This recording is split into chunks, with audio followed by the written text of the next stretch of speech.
Okay, malapit nang matapos ang bahay. Guys, malapit na po matapos ang bahay ni Tantan. Hindi ko po bahay ito, ang bahay ni Tantan ito. Binibideo ko lang po ang bahay, pero hindi sa akin ito. Bahay ni Tantan.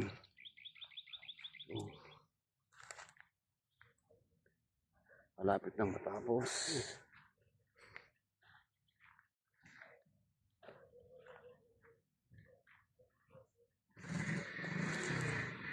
Malapit nang matapos ang bahay niya. Sabi niya kasi bibideo ko para makita niya. Para makita niya ang bahay niya na nakabideo. Ito po ang pinaghirapan niya sa pagtatrabaho sa ibang bansa.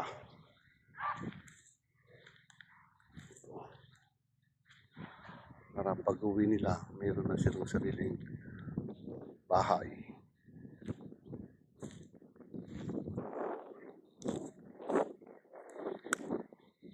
Ilang taon din bago din sila nakaipon para makapagtayo sila ng ganitong malaking bahay.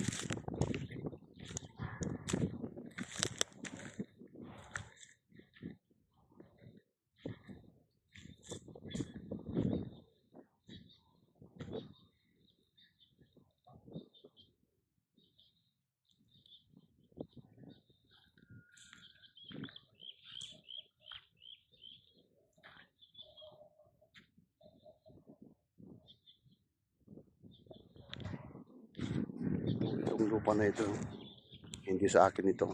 Binibideo ko lang. Hindi ko lupa ito. Doon sa uncle ko. Sa kanila ito. Pero yung ano yan, yung pinagtayon ng bahay, lupa ko yan. Lupa ko yan. Kahit Tantan kasi yung bahay na yan. Nasa ibang bansa. Para matupad nila ang pangarap nila sa buhay na magkaroon ng sarili lang bahay.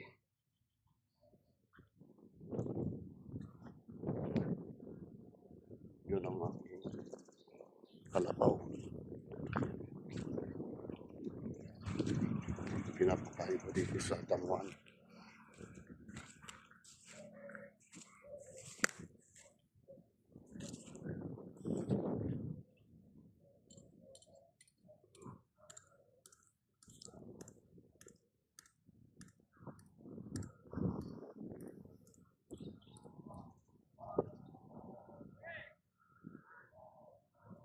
Yan po, kalsada po yan.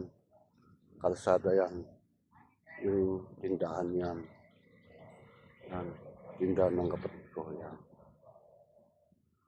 Kalsada yan. Papunta doon sa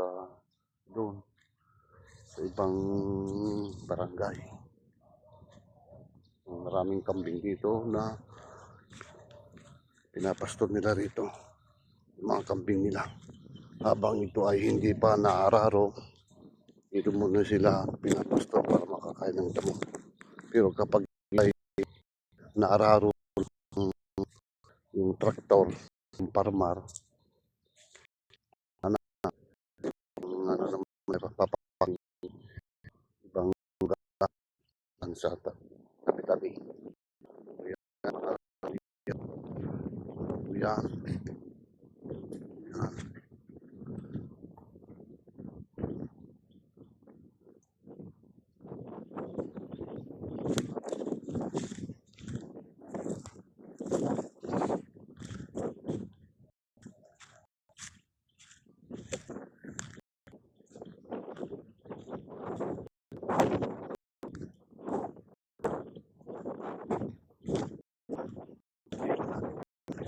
Ay,